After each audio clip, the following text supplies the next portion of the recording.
Hello, ladies and gentlemen, and welcome to the Future of the Water and Wastewater Industry and Careers You Didn't Know About. I'm your host, Dave Kosminski, and we are live here on location at the in Vermont, okay? And with us, I have Mr. Ron Milke from the Eurofins Laboratories. Milke, that's fine. Milke, okay. It's okay. Hi, Ron. Great. I appreciate it. You did a great presentation, Thank man. you so much. Fantastic. Appreciate it.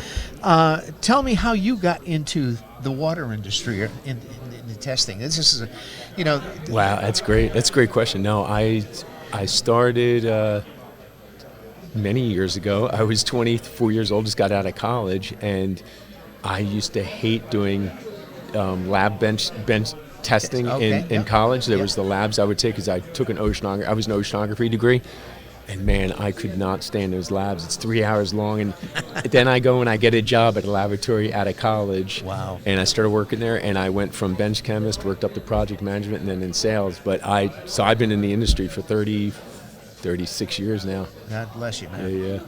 Yeah. When you were in high school, and again, the whole premise of my podcast is to, give high school, seniors and college freshmen, an awareness of what this industry is, and the water umbrella and the water industry. That umbrella is so large, and you being under that umbrella. Yes. When you were in high school and college, did you ever think that you were going to go that route? Or absolutely not. No, but no. I thought about being an oceanographer. I went in as a marine biologist, and I thought I'd be working at an aquarium would be cool. And then I branched into oceanography, and I realized I covered a broader range. But again, I didn't think I'd be involved in any kind of water industry or wastewater industry. But I do. I'm glad you asked me that, because I got to tell you, I don't think the kids nowadays know where their water comes from. And I got to tell you, I have 3 kids, and when I would come home and tell them, do you know where their water? No, I turn on the faucet. And I'm telling you, I think.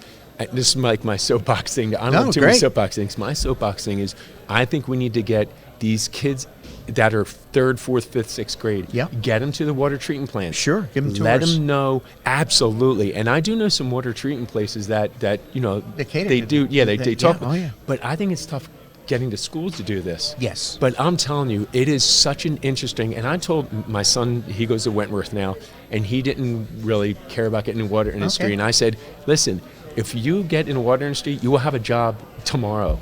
Yeah, there's absolutely. so many jobs out there, and it's just. And then when you get done, you put your 30 years in, and then you get your pension and you get your medical, and I'm just like, it's a really good field to get in, and it's a shame that it's.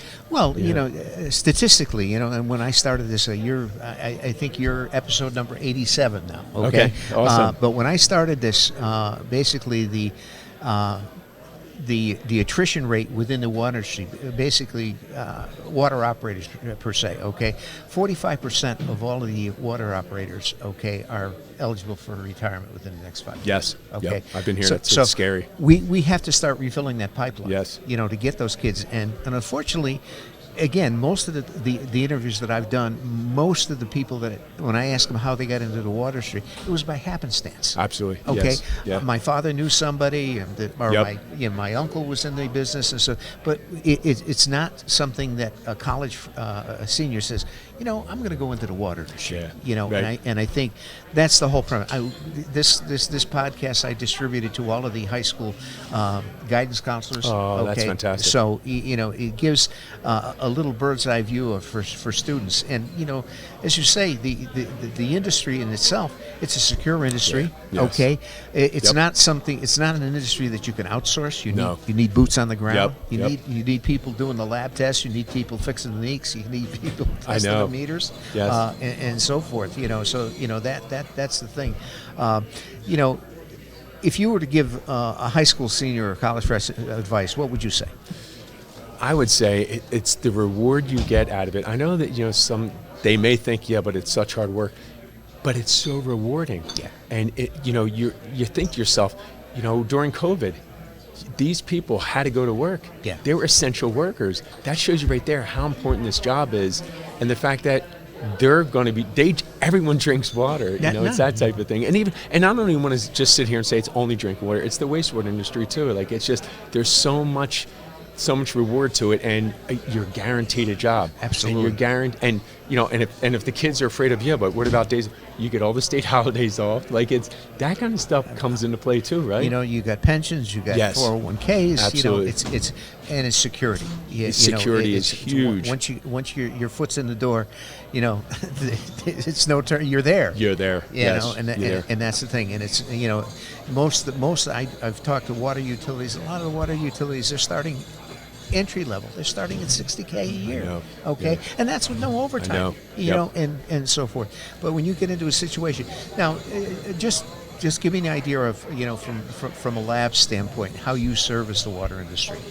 So we actually work with municipalities, and I work for a lab that only tests drinking water. Okay. So we do the compliance testing. So a water system will have a certain amount of tests they have to do per month in order to be in compliance, in order to pass all their certifications. Yep. So we go out there and we will collect samples if needed. Most of the time we don't, but the water system will collect the samples themselves, send it to us, and we'll test it and make sure they are in compliance. There's always regulations that says you got to be within this limit. pH needs between 6.5 and 8.5. So we tell them, yep, you're between 6.5 and 8.5. You're good to go. So your people that work for you in the laboratory. I mean, basically, what are the basic qualifications for you to work at a lab? I mean, it's pretty much always a college. It could be a high school degree, but we recommend a college degree. And I'm telling you, there's so many positions at a laboratory. You have people that need to do extractions, people that do analysis, microbiologists. Okay. And some of this microbiology testing, it's no joke. Yeah. Like, it is when you do cryptosporidium testing. Oh yeah. You have to be there, really involved, and it's intense stuff. But again, it's just rewarding because you're testing this water so that people can drink it. Well, I mean, your presentation on PFAS and so that's the new, of course, the hot button, as far as that's the forever chemical and so forth. So, how did now not all labs are certified to test. Correct. So PFAS, the instrument itself, costs about $600,000. It used to cost $400 just a few years ago. Now it's up to $600,000. Wow. And it's LC-MS, and you can do more things than just PFAS with that instrument. But that is, most labs are buying that. But even labs are having trouble hiring people, and labs are just salivating, just saying, please, can someone come work? Because I think some of the kids just say, I'd rather sit at a desk and do computer stuff. Yeah. But there's, the laboratories are looking for people, and PFAS, right now it's only regulated in a few states. Right. Within 3 years, it's going to be regulated in 50 states. That means that those labs, the few labs that do it, are going to have to do all that 50-state testing. Wow. It's going to be inundated with, and we're buying instruments to gear up for this because it's going to be an onslaught. So the jobs are there, open for the kids if they want them. They really are. We're hiring. Yeah, exactly. So now, when you talk, when PFAS came on the scene, obviously the detection levels are all over the place. Yes. EPA. Now, is things settled out pretty much as far as?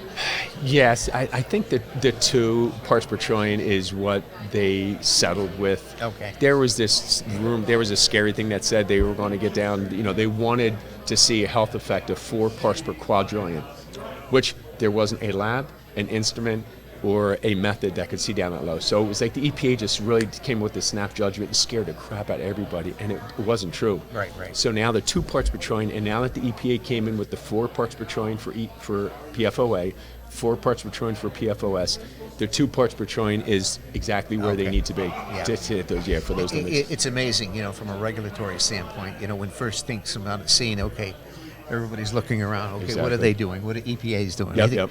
I think EPA wasn't the number like 15 when they first came out. Yes. Yeah. Yep. Okay. Yes. They had a health advisory level of 70 just a few years ago, and then that's when Jersey came out in 2019 and said, no, we're doing PFNA at 13 parts per trillion. And EPA was like, whoa, that's low. Yeah. And then they did the PFOA and OS, and then Massachusetts, and all these states started adding it. But Jersey was the first that came out with the MCL for the state. And I think that snapped the EPA we're behind the 8 ball. And it took them this long, 5 years before they even came out with a number. And believe me, they did a lot of testing. Jersey said they did testing, but I think it almost felt like they did a snap thing because of Flint, Michigan with the lead. Oh yeah. I think a lot and Jersey got in trouble a few years ago there was some lead data that the NJDEP didn't look at, and it was above limits, and they never looked at it. So I think they got in trouble by the EPA. So I think they said, we better go ahead and we better do something about it, and they did. It's amazing because yesterday I interviewed a gentleman who was 87 years old. Okay. And he, we talked about contaminant level. Yeah, this is when we started. There were no parts per billion or parts per trillion. Parts per million, right? It's parts per million. Yes, milligrams per liter. Yep. As far as Absolutely. that goes. Now, oh my God, Parts per and so trillion. forth. And the contaminant levels that regulatory people are coming. We're always requiring the test for new contaminants. Yes. They're coming down the road. Yep. And so forth. And it's it gets challenging. It does. You go from there. But anyway, fantastic. I just retired from 50 years. Oh okay. my gosh. And that's fantastic. And I had in the water industry. In the water industry. Okay. Yeah. I started out in the water industry, and then I used to work for the town of Portland, and then about 20 years ago, I became the IT director because they gave me any problem they had, they go, well, give it to Dave, he'll figure it out. So I became the default. That's IT fantastic. guy. But anyway, so on a personal note, you have 3 kids? I have 3 kids. Okay, yes. so what were their ages? So Brianna's 30, Kara is 26, and Josh is 21. Okay. Yeah. You done good. I done good. Yeah. Everybody's doing fantastic. Yeah, Josh is in school in Wentworth in Boston. Okay. Yep. Yeah, my kids, all my money went to Boston. My daughter went. Well, Wentworth. That's part of the Fen 5, I think, isn't it? Because what's it called? I'm sorry. The Fen 5. The Fenway. Well, yeah, because it was. My daughter graduated from Wheelock. There was Wheelock, Wentworth, Mass College of Pharmacy, Simmons. There were 5 colleges that they call the Fenway 5. I didn't know that. I never heard that. That's cool. Okay. Yeah, so she graduated from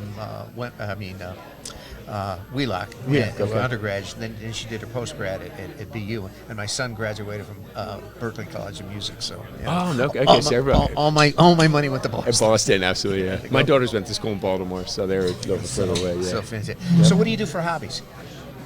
I'm a volleyball guy, and nice. Yeah, I like volleyball, like tennis. Okay. Yeah, I follow, of course, the NFL and all that, but yeah. All righty. Well, we're getting ready to get back into session. Ron, Dave, thank you so much. All right, ladies and gentlemen, that concludes this episode of the Future of the Water and Wastewater Industry and the Careers You Didn't Know About. Again, we're live at the Catonic Hotel up in historic Vermont, Manchester, and Mr. Ron Milke is here. And thanks, Ron, for being part of the podcast. Thanks, Dave. All right. Appreciate it. And that is all.